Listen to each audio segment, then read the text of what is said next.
C'est toujours un plaisir de lui parler, un privilège en fait. On le retrouve au chic club de golf Pine Grove sur la rive sud de Montréal, puisque c'est l'omnium annuel levée de fonds de l'hôpital Charlemagne, l'une des nombreuses causes qu'il endosse avec distinction. L'honorable Serge Savard est avec nous. Serge, ça fait un bail, toujours un plaisir. Comment allez-vous? Ça va très bien. Ça va très bien. On est rendu en finale de la Coupe Stanley. Puis, il y a 32 ans, c'est à peu près à ce moment ici, là, aujourd'hui ou demain, là, qu'on a gagné la dernière Coupe Stanley. Là. Je me rappelle plus de la date exacte, mais je pense que c'était en début de mai. Sauf erreur, le 7 juin, mais c'est peut-être une erreur grossière de ma part, mais sauf erreur, le 7 juin, Serge. Le 7 juin. 7 juin. Alors, on est à peu près une semaine. On finissait peut-être presque 3 semaines avant à cette époque-là.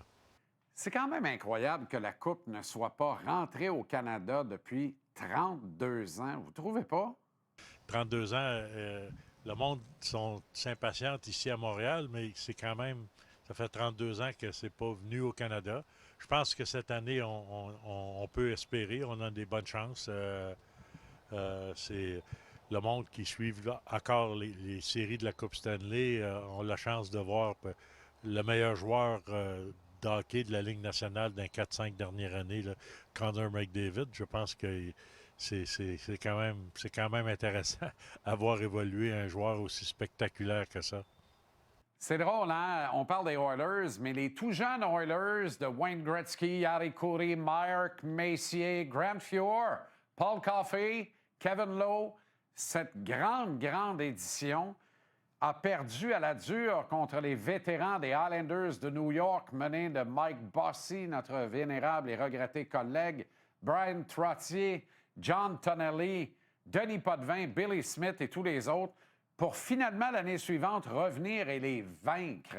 La même situation s'est produite en 2008-2009. Les tout jeunes pingouins de Sid the Kid, l'empereur Crosby, qui perdent à la dure contre les vétérans des Red Wings et qui, en 2009, reviennent et cette fois remportent la finale de la Coupe Stanley. Est-ce que vous n'avez pas l'impression que la même chose va se produire avec Connor McDavid, Leon Draisaitl et les Oilers cette année?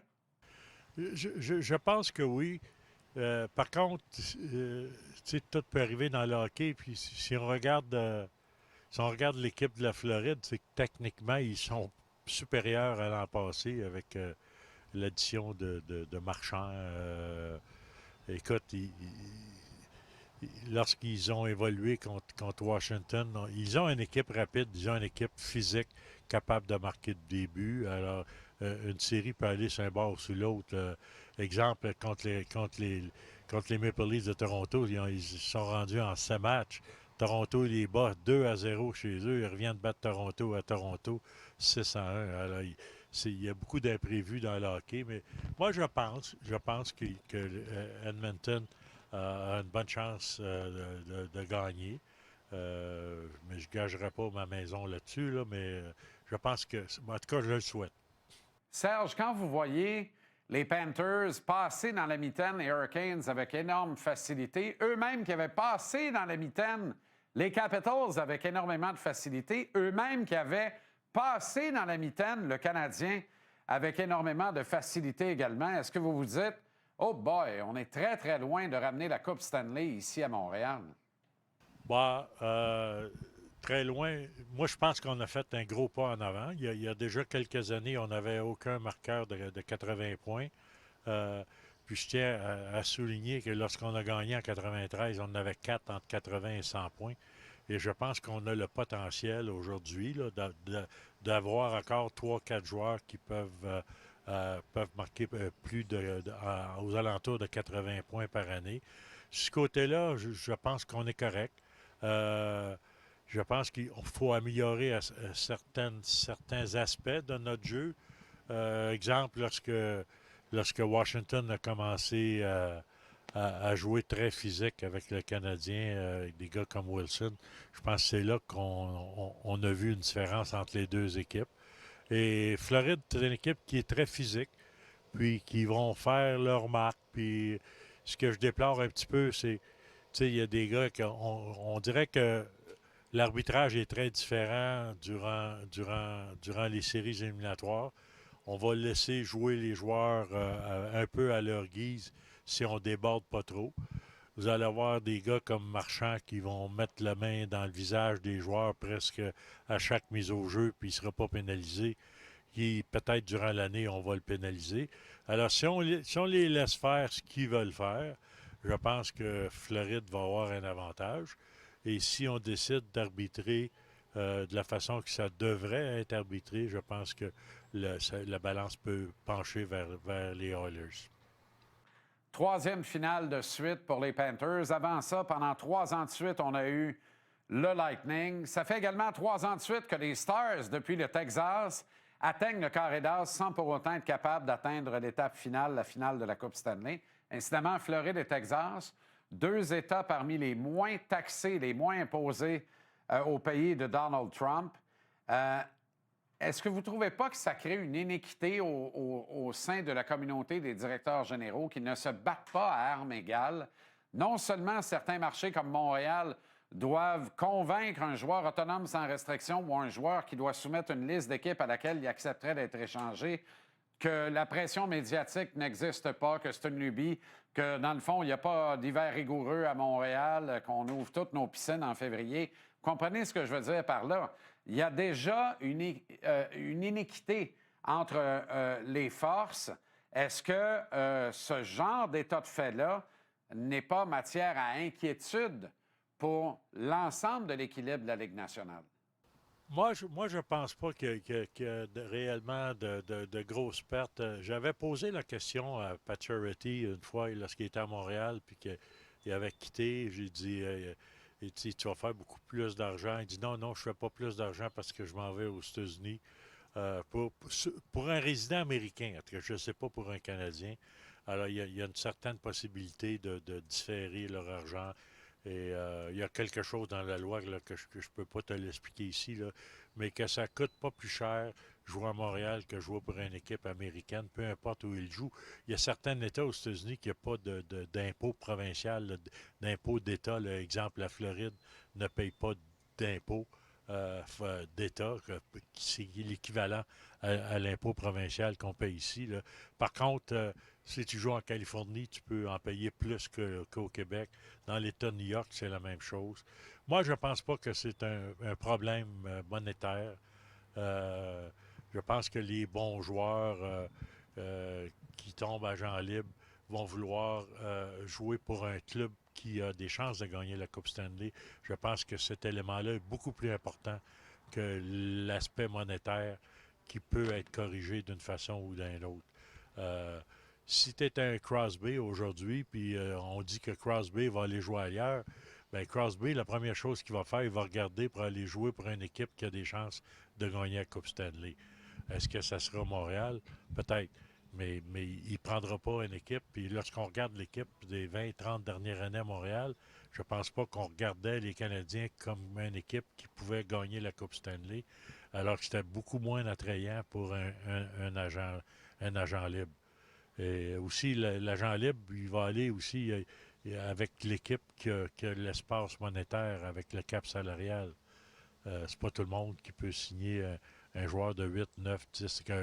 Marler, actuellement, il commande 14 millions. Je ne sais pas comment ça va se terminer, mais il n'y a pas grandes équipes qui ont cet espace-là dans leur cap salarial. Alors, il est très limité dans le nombre d'équipes où il peut aller. C'est intéressant quand même. On voit que vous connaissez tous les trucs du métier. Qu'est-ce que vous pensez de Jeff Gorton et Kent Hughes qui disent que Montréal, donc, est désormais attrayante? On dirait qu'on pourrait les croire, là, et que ça pourrait nous permettre d'attirer justement des joueurs autonomes d'impact ou qu'un gars comme Sidney Crosby, s'il accepte d'être échangé, mette Montréal sur la liste de ses destinations possibles. Vous en pensez quoi? Ouais, je pense que c'est possible.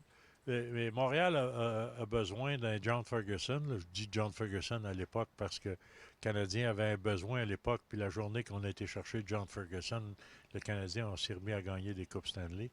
Je pense qu'on a besoin d'un gars qui est capable de faire face à un gars comme Wilson, qui là, en séries éliminatoires contre le Canadien, quand il a commencé à intimider nos meilleurs joueurs, ben, ça prend quelqu'un qui va y faire face puis qui va arrêter son élan vers nos meilleurs joueurs. Je pense que le Canadien a besoin de ce sorte de joueur-là qui est capable d'évoluer, pas juste un frappeur désigné, là.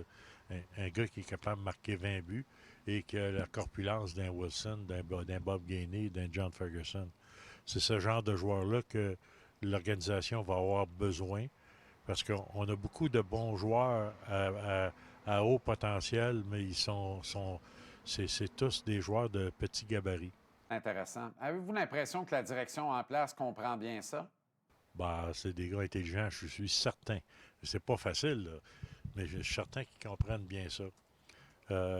Wayne Gretzky était un joueur extraordinaire, mais Gretzky, on l'a bien entouré. Hein, et s'il n'avait pas été bien entouré, je pense pas que la production aurait été aussi élevée.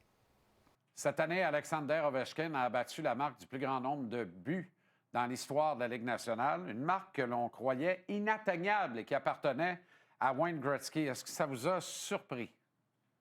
Ah, ben là, depuis quelques années, on le voyait venir, là. Disons, mais si on m'avait posé la question il y a 10 ans, j'aurais dit impossible. Et c'est arrivé. C'est arrivé. Ben, je pas. Tu sais, ça a fait de la peine à beaucoup de monde parce que je pense pas que Ovechkin était le gars le plus sympathique là, qu'il y a dans le monde de hockey. Moi, je déplore le fait qu'un joueur qui est capable de marquer des buts puis d'être aussi productif qu'il est, il n'est pas obligé d'essayer de détruire, de frapper aussi fort un joueur sans défense. C'est la sorte de joueur qu'il est actuellement. C'est bizarre, j'abonde dans le même sens que vous, parce que moi, il y a 10 ans, j'aurais dit ce record-là ne sera jamais battu. Puis il y a 10 ans, comme aujourd'hui, je dis que le record de 5 Coupes Stanley de suite par une même équipe ne sera jamais battu. Mais il y a un vieil adage qui dit, Serge, que tous les records sont faits pour être battus. Il semble que ce soit bien vrai. Ben oui, c'est bien vrai. Écoute, tout à l'heure, quand je mentionnais qui n'est pas très sympathique, c'est de la manière qu'il évolue parfois. Rappelle-toi Eric Lindros qui n'avait pas besoin de jouer le style qu'il avait adopté à ce moment-là. Il essayait de détruire, frapper les gens le plus fort qu'il pouvait. Ben, il y a des gars qui en avaient assez de ça, puis il s'est fait frapper, puis ça a mis fin à sa carrière aussi. Tu sais, et Lindros n'avait pas besoin pour être productif et pour être le meilleur joueur de la Ligue nationale, d'adopter ce genre de jeu. Oui, et pourtant, il n'y a que ça dans leur ADN. Il y en a que c'est leur ADN, puis je pense que c'est de la manière qu'ils leur ont montré lorsqu'ils évoluaient junior. La période noire des années 70 dans le junior, ça coïncide avec les années de gloire des Flyers de Philadelphie. Qu'est-ce qu'on vous souhaite pour cet été, Serge, à part une bonne game de golf?